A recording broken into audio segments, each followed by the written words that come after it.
Introduction. Good morning, teacher. Good morning, students. Today, we will learn anatomy of flowering plants.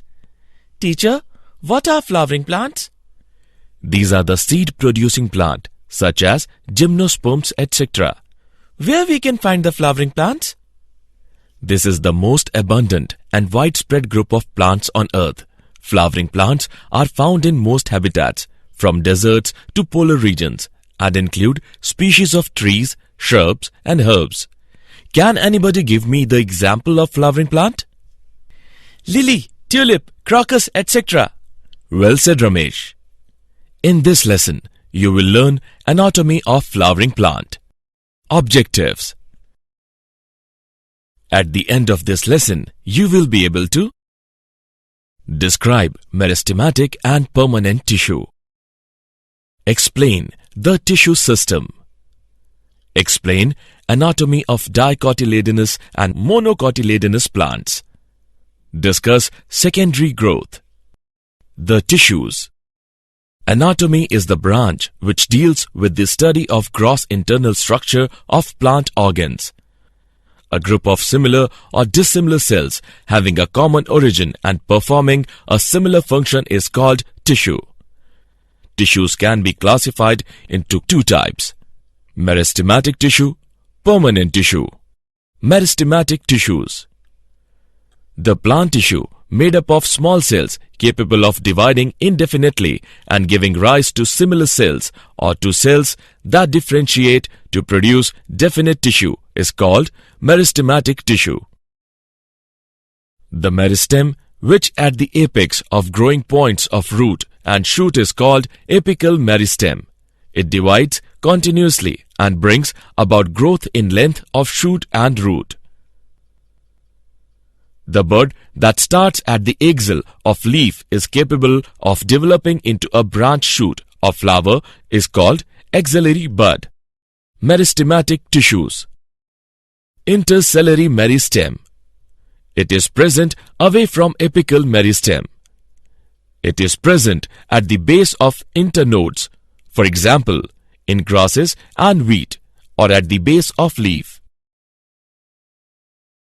Primary meristem. The meristematic cells that originate from promeristem are primary meristem. Apical meristem and intercellary meristem both are the primary meristem. Secondary meristem or lateral meristem. These are the meristem developed from primary permanent tissue. They are not present from the beginning of the formation of an organ, but develop at a later stage and give rise to secondary permanent tissue. For example, cambium of roots.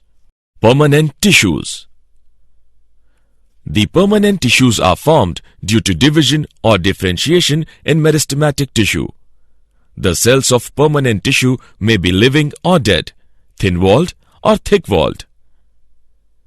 Permanent tissues are of two types: simple tissues and complex tissues. Simple tissues. Simple tissues are homogeneous in nature and are composed of structurally and functionally similar cells. These are of three types: parenchyma, collenchyma, and sclerenchyma. Parenchyma. Parenchymatous cells are living, thin-walled, containing distinct nuclei. The cell walls are made up of cellulose, hemicellulose, and pectic materials. Cells have small or large intercellular spaces. Cells are generally isodiametric but may also be elongated, lobed, and polygonal. Collenchyma. Collenchyma cells are living elongated cells with thick walls. The cell wall is made up of cellulose, hemicellulose, and pectic materials. The wall thickening is not uniform. The walls are often provided with simple pits. Sometimes chloroplasts are present in collenchyma cells. It performs both mechanical as well as vital types of functions. Collenchyma provides tensile strength, which gives elasticity and support to the growing organs. Chloroplast containing collenchyma performs photosynthetic function. Sclerenchyma. Sclerenchyma tissue is composed of cells that have greatly hard, thick walls. The cell walls of sclerenchyma cells are so thick that, at maturity, the cell is completely cut off from the extracellular environment and becomes dead. Sclerenchyma cells are of two types: fibers, sclerids. Types of sclerenchyma. Fiber cells are long, narrow, and have thick walls pointed at both ends and lignified. Cell wall has simple or bordered pits. Sclerid cells are irregular in shape. The cell walls are thick, hard, and lignified, which make the lumen too small. Simple pits are found in the thickened cell walls and join adjacent cells. Assessment. Before proceeding further, let us know how much have you learnt. Drag and drop the correct option. Complex tissues. The complex tissues are made up of living and non-living cells which perform different functions. The complex tissues act as single units. The complex tissues are also known as vascular tissues. Complex tissues are of two types: xylem and phloem. Xylem. Xylem is a vascular tissue which is responsible for transporting water and nutrients from the roots to the shoots and leaves. Xylem is a conducting tissue and is composed of 4 different types of elements: tracheids, vessels, xylem fibers, xylem parenchyma. Types of xylem. Tracheids. A single tracheid is highly elongated or tube-like cell with hard, thick and lignified walls and a large cavity. Tracheids carry out transport of water, hormones and solutes from the root to the stem, leaves and floral parts. It gives mechanical support to the plant body. Vessels. A vessel is a long, cylindrical, tube-like structure with lignified walls and a wide central cavity. The cells are dead and without protoplast. They serve as a more efficient mode of transport of water and minerals as compared to tracheids due to the presence of perforation plates. These also give mechanical support to the plant body. Types of xylem. Xylem fibers. Xylem fibers are long, narrow, thick and lignified cells. They are usually pointed at both ends. Xylem fibers are dead cells. Xylem fibers provide mechanical strength to the xylem and to the plant body as a whole. Xylem parenchyma. The parenchymatous cells found in xylem are living and isodimetric. Xylem parenchyma cells are more common in primary xylem than secondary xylem. Xylem parenchymatous serves for food storage and helps in the conduction of water upwards. Primary xylem. The xylem formed during the primary growth of procambium of root and shoot apex is called primary xylem. Early primary xylem is called protoxylem and it gets distorted as the surrounding tissue elongate. The xylem that is formed at the last is called metaxylem. Phloem. Phloem is conducting tissue, like xylem, which is responsible for conduction of organic substances. The phloem from the procambrium is called primary phloem, and that formed from vascular cambium is called secondary phloem. The phloem is composed of 4 elements: sieve tube elements, companion cells, phloem parenchyma, phloem fibers. Types of phloem. Sieve tube elements. Sieve tubes are tube-like structures composed of elongated cells arranged in longitudinal series and associated with companion cells. Their walls are thin and made of cellulose. In a mature sieve tube, the nucleus is absent, but peripheral cytoplasm as well as large vacuole is present. The main functions of sieve tubes is the transport of prepared food materials from leaves to the storage organs in the downward direction and then to growing regions in the upward direction. Companion cells. Companion cells are specialized parenchyma cells characterized by dense cytoplasm and conspicuous nucleus, closely associated with adjacent sieve tube element in the phloem of angiosperms. Phloem parenchyma. Phloem parenchyma cells are living parenchymatous cells which may be cylindrical, subspherical or polyhedral in shape. The cells have dense cytoplasm and nucleus and cell wall is composed of cellulose. Phloem fibers. Phloem fibers are much elongated, rarely branched and have pointed, needle-like apices. Their cell wall is quick-thick with simple bordered pits. At maturity, these fibers lose their protoplast and become dead. The tissue system. Following three categories of tissue system can be distinctly identified. The epidermal tissue system, the ground or fundamental tissue system, the vascular conducting tissue system. The epidermal tissue system. The epidermis is the outermost layer of the plant body, which has direct contact with external environment. It is made up of elongated, compactly arranged cells which constitute a continuous layer without any intercellular spaces. The outer wall of epidermis is thick and usually covered by a cuticle formed by the deposition of a waxy material secreted in the epidermal cells. The cuticle is thickest in the xerophytic plants. Epidermal tissue system.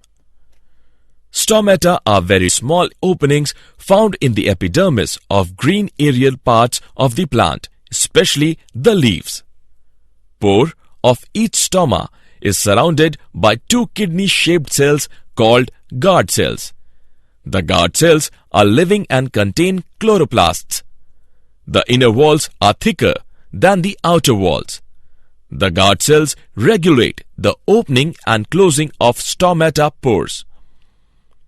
In many plants, epidermis bears outgrowths called trichomes or hairs which vary markedly in their shape, structure and function. Trichomes help in checking excess loss of water. Trichomes help in protection, dispersal of seeds and fruits. The epidermis of roots bears root hair in the specialized region, the root hair zone. It plays an important role in anchoring the plant body in the soil besides absorbing water and mineral solution from it. The ground tissue system. The ground tissue system forms the main bulk of the plant body. It includes all the tissues except epidermis and vascular bundles. The primary function of this tissue system is storage and manufacture of food material. In monocotyledonous stem, the ground tissue is not differentiated into cortex, pericycle and pith.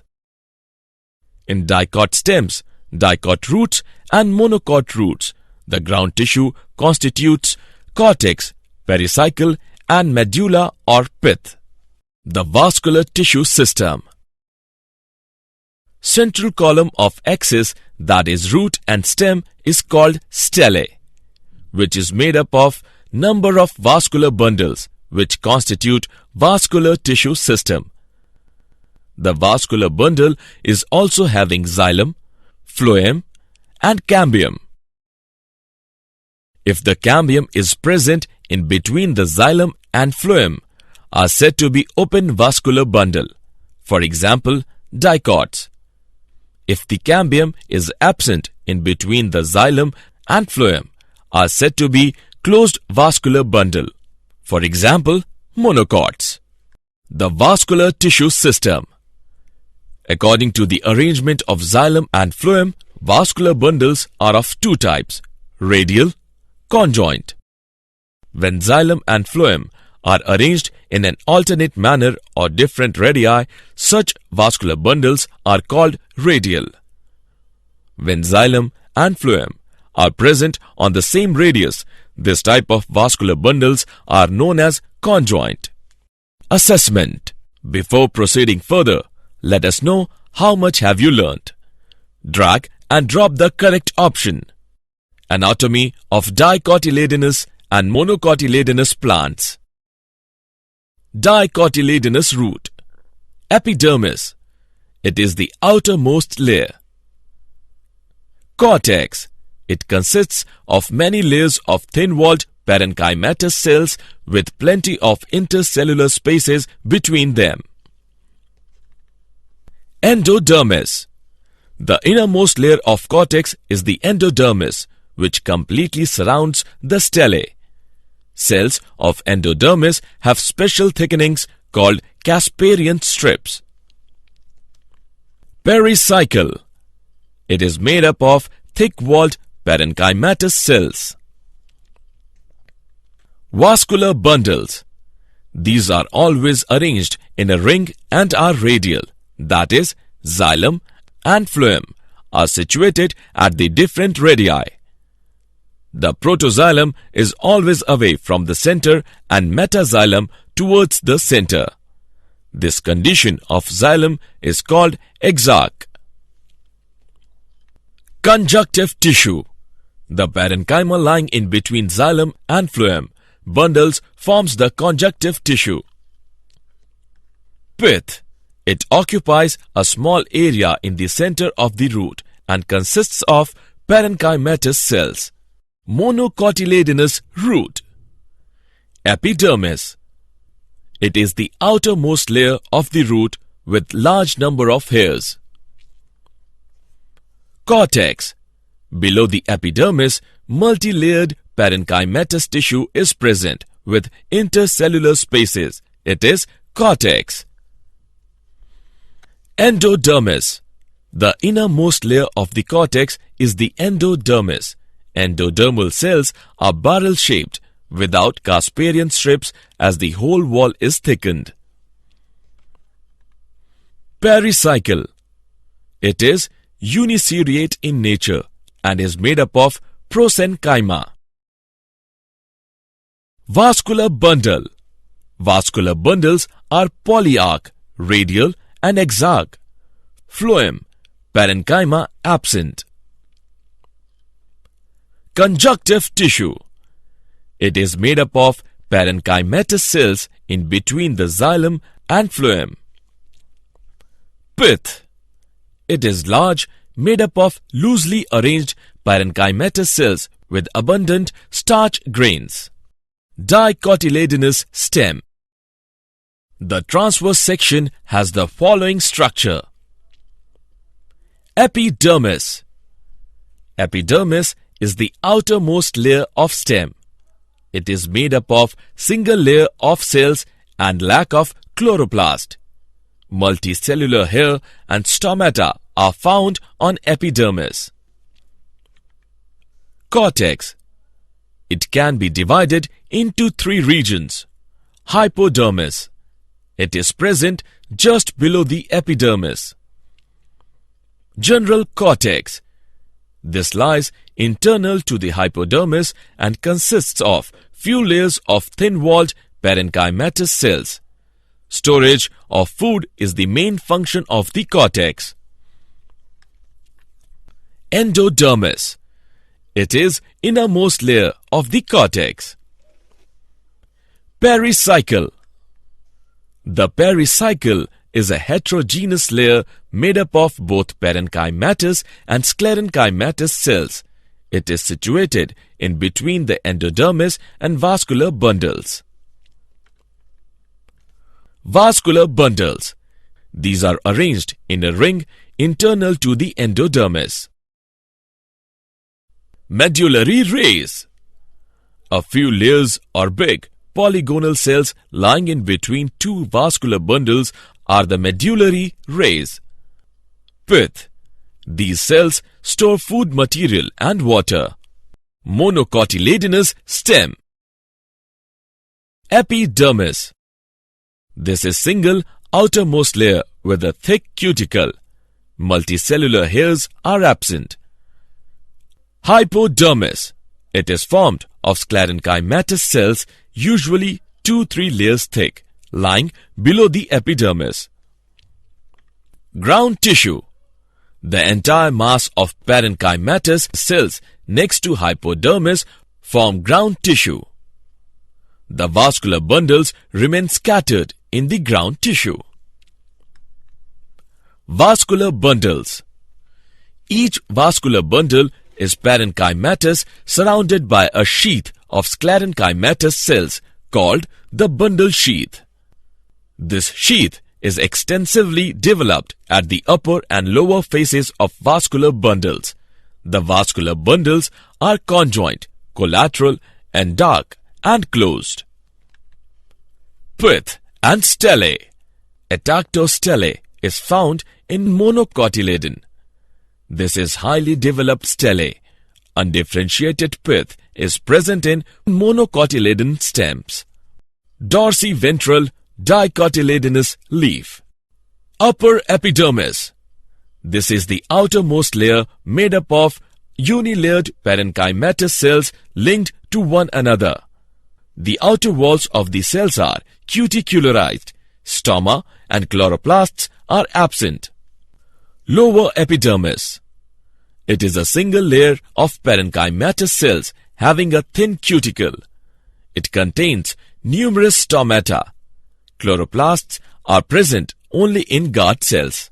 The lower epidermis helps in the exchange of gases. The loss of water vapor is facilitated through this chamber.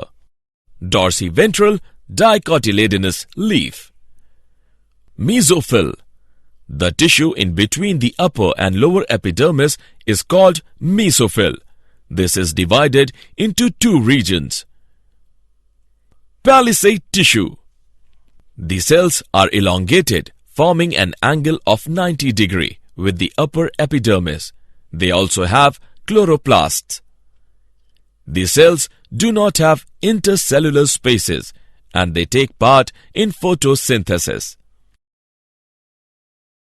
Spongy parenchyma.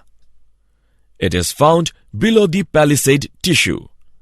The cells of spongy parenchyma are almost spherical or oval and are irregularly arranged.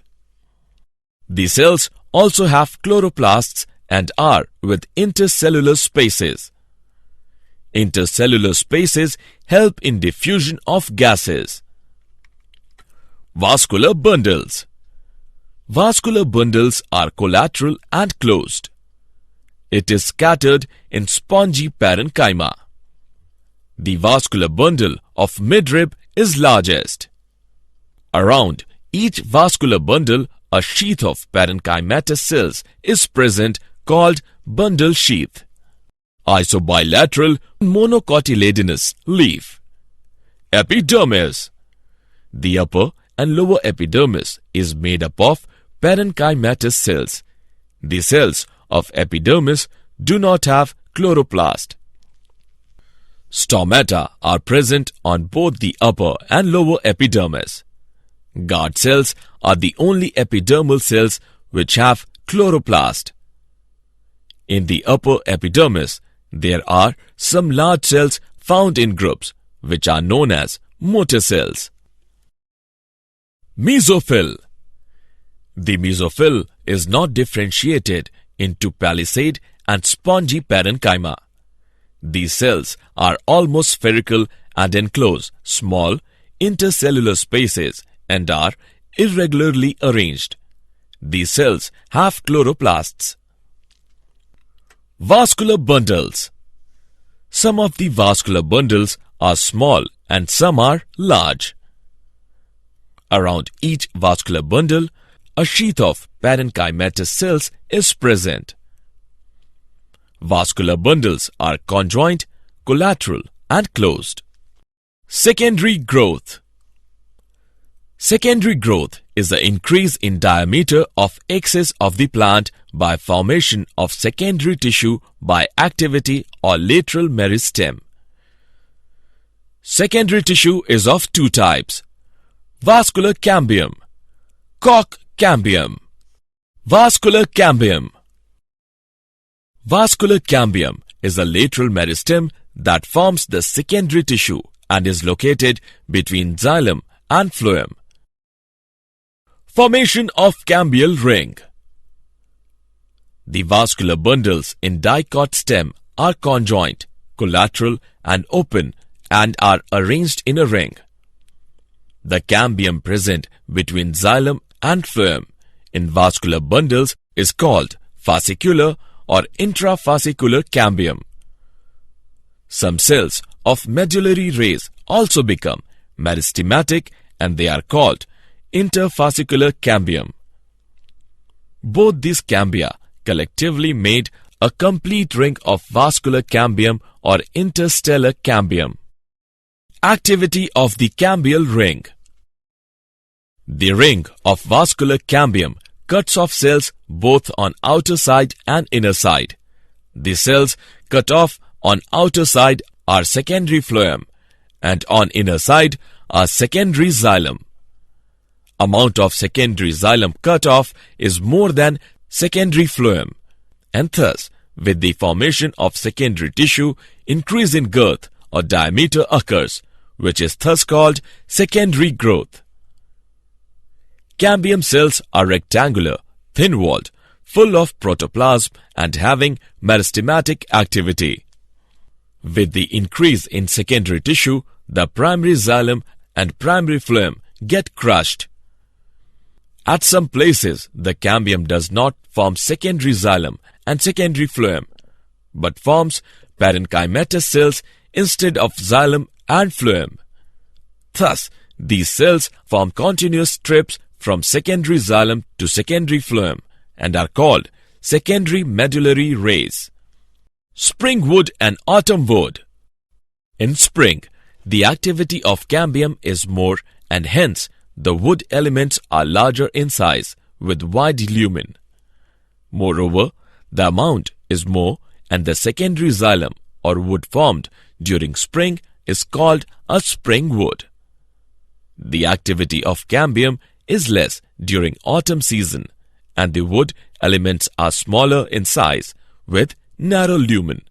Moreover, it is lesser in amount and the wood formed during autumn is called winter or autumn wood. Spring wood and autumn wood constitute the annual ring. Heartwood and sapwood.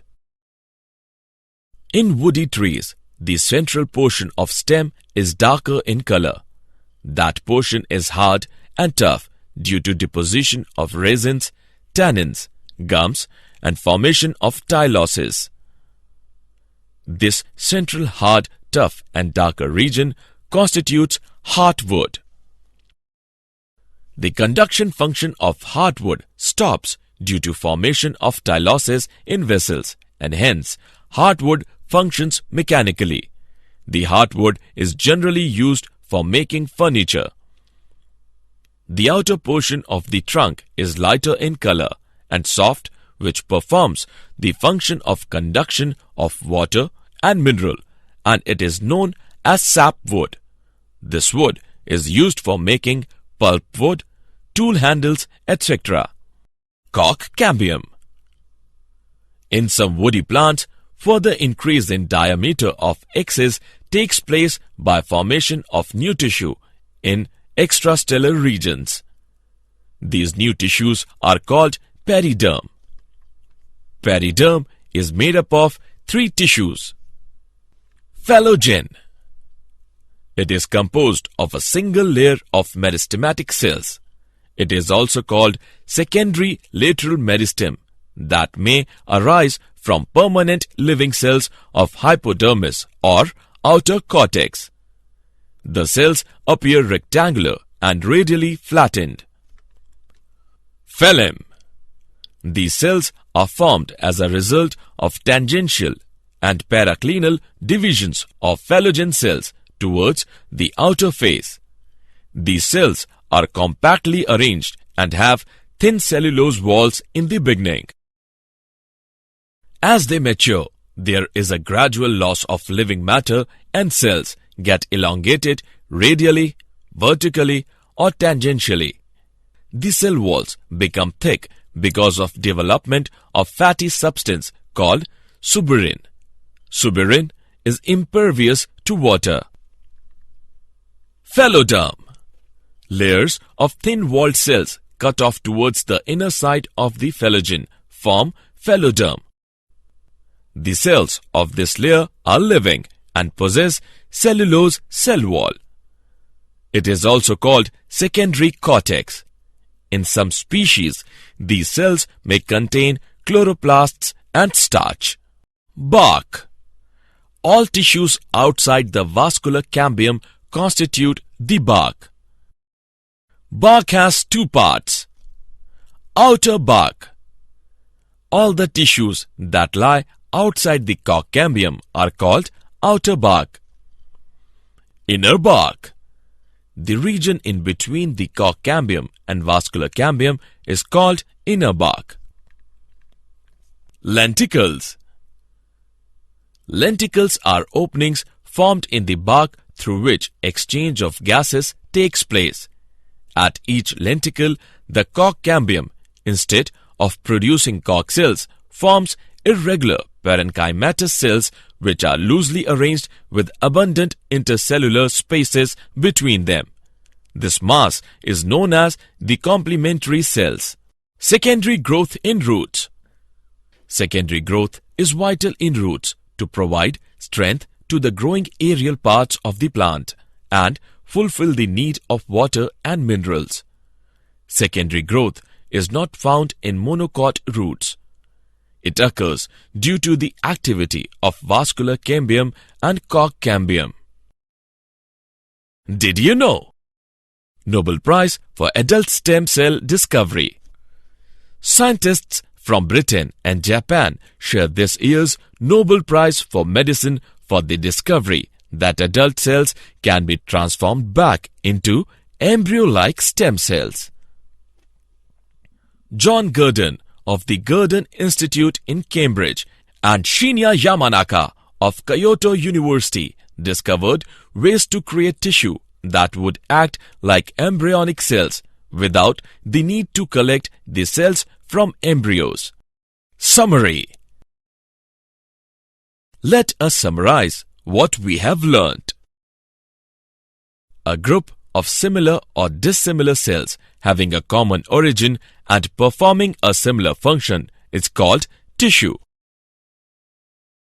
Tissues are of two types, meristematic and permanent. Simple tissues are homogeneous in nature and are composed of structurally and functionally similar cells. Simple tissues are of three types, parenchyma, collenchyma and sclerenchyma. The complex tissues are made up of living and non-living cells which perform different functions. Complex tissues are of two types, xylem and phloem. There are three categories of tissue system, which are epidermal, ground and vascular tissue system. Secondary growth is increase in diameter of axis of the plant by formation of secondary tissue by activity or lateral meristem. In spring, the activity of cambium is more and in winter, the activity of cambium is less. Spring wood and autumn wood constitute the annual ring. All tissues outside the vascular cambium constitutes the bark.